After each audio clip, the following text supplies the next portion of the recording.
that the Lord has made. We will rejoice and be glad in it. We'll start with what's happening in today's New Vision in the country today. As revealed in today's New Vision, Uganda's first satellite goes in space today.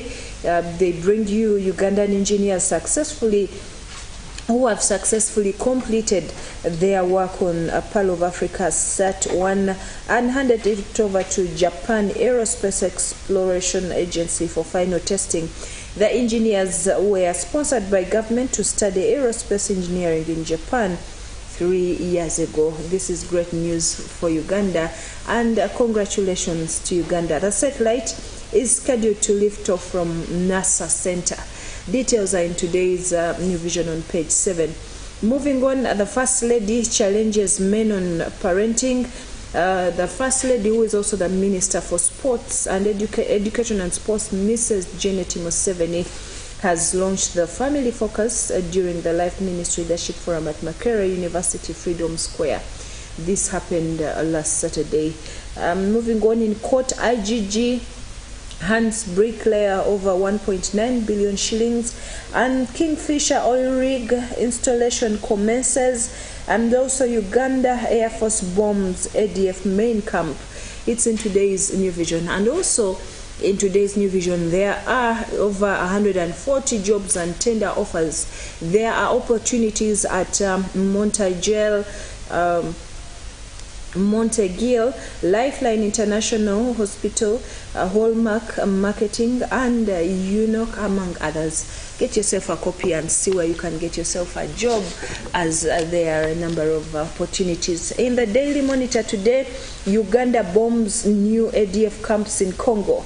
The strikes were conducted using 2 Sukhoi Su-30 fighter jets and 2 Mi-24 attack helicopters, according to highly placed sources, and targeted rebel bases on the Congo side of Mount Rwenzori. It's in today's Daily Monitor. And also, the Daily Monitor brings you tragedy as 19 people are killed as Tanzanian precision airplane plunges into Lake Victoria.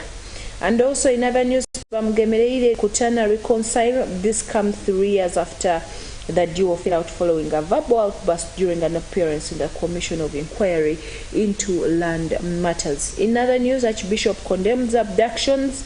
The Kampala Archbishop Paul Semogere says the renewed abductions of many opposition supporters contravene President Museveni's directives. And also, police post attack linked to rebels.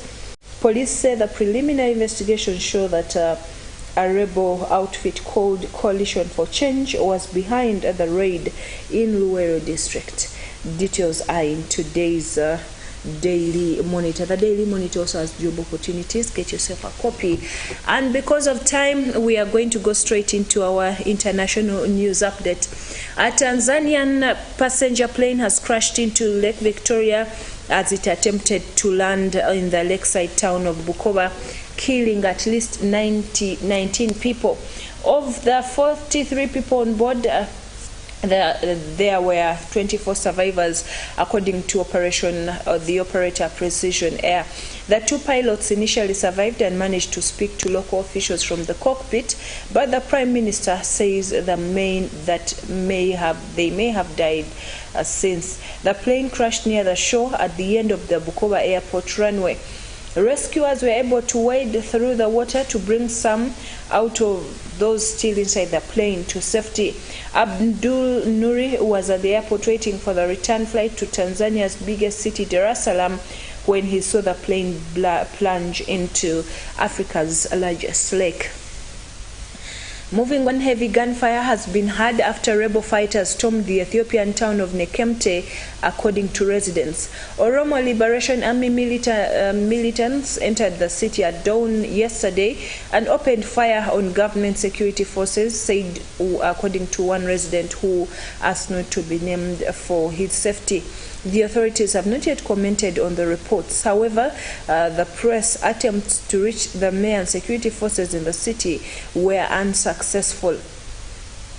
In the United States, President Joe Biden and ex-President Donald Trump held dueling rallies as the election to reshape Congress entered its final day campaign. Mr. Biden and Mr. Trump made their last-minute pleas to voters in the New York and Florida, respectively. Momentum has shifted recently towards Republicans, who are trying to wrestle both chambers from Democratic control. They are favorites to win control of the House of Representatives, but the Senate is a toss-up, according to polls.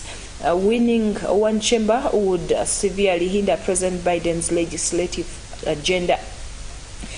And in Ukraine, Kyiv residents should be prepared to leave the city if there is a total loss of power, according to Mayor Vitaly Klitschko.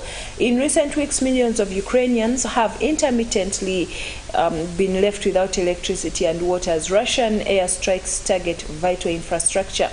Rolling power cuts are also in place to avoid overloads and allow for repairs. Some 40% of Ukraine's energy system has been damaged or destroyed by Russian attacks on power plants and lines. President Volodymyr Zelensky has warned that Russia could be concentrating forces and means for a possible repetition of mass attacks on Ukraine's infrastructure, energy in the first instance. And in China, the tech giant iPhone has announced its assembly factory in China is now operating at a significantly reduced capacity. Officials locked down a district home to Foxconn's iPhone factory, the world's largest, on the 2nd of November for 7 days. Apple's news comes as China reiterates its commitment to zero COVID. And last but not least, charities have branded the actions of the Italian government illegal after it prevented 250 people disembarking 2 migrant rescue ships. There are 215 blocked on the Geo Barents and 35 on Humanity 1. Children and people with medical issues were allowed to leave the ships in Catania, Sicily, but others were not. 2 other rescue boats remain at sea. The Italian Prime Minister has promised to crack down on migrants traveling across the Mediterranean. Italy is one of the main entry points into Europe, and since the start of the year, 85,000 migrants have arrived on boats, according to the United Nations. And finally, in Egypt, the UN's Climate Change Summit has opened in Egypt with a warning that our planet is sending a distress signal. The Secretary General of the UN, Antonio Guterres, was responding to a UN report released yesterday saying the past 8 years were on track to be the warmest on record. More than 120 world leaders are due to arrive at the summit known as COP27 in the Red Sea resort of Sharm el-Sheikh. This will kick off 2 weeks of negotiations between countries on climate action. Well, that brings us to the end of this morning's news update. Thank you for watching Channel 44. I remind you of the Karamoja Cry. We are now helping the people of Karamoja have the best Christmas. Please join us once again by sending your seed to the numbers that will be available during the services, or you can come and join us every evening or during the lunch hour fellowship with Pastor Jessica Kayanja. Remember to come with your seed and you will be tremendously blessed. God bless you. We return at 12:45 with fresh news updates. Do not touch your dial.